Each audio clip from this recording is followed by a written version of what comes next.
Salam dəyərli izləyicilərim, kanalıma xoş gəlmisiniz. Bu günləri dadı damağınızda qalan yumuşaq, çox ləzzətli almalı piroq hazırlayırıq. 3 ədəd yumurtanın üzərinə 1 çimdik duz və 1 stəkan şəkər tozu əlavə edib qarışdıraq. Qeyd edim ki, reseptdə istifadə etdiyim stəkanın ölçüsü 200 ml-dir. Daha sonra 180 ml süd və 80 qram əridilmiş kərə yağını da əlavə edib yenidən qarışdıraq.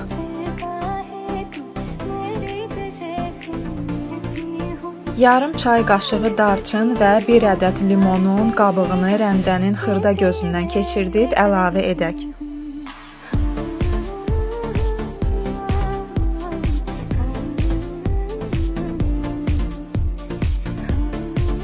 Sonda da 300 qram un və 1 paket qabartma tozunu da əlavə edib bir kütlə halına gələnə qədər qarışdıraq.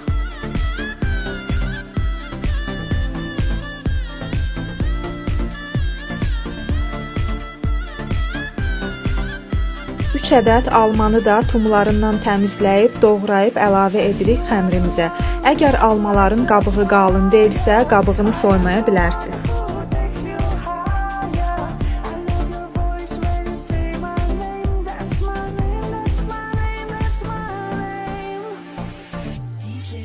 Bir ədəd limonun da suyunu sıxıb əlavə edirik.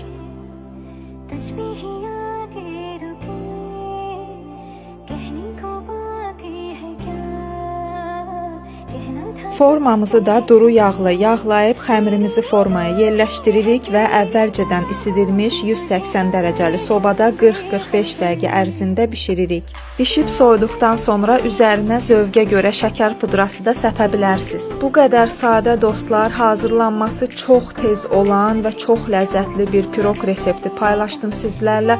İnanıram ki, bu piroqu hər kəs hazırlaya biləcək. Əgər videomu bəyəndinizsə, like edib kanalıma abunə olmağı unutmayın. Gələn videolarda görüşənədək inşallah hələlik.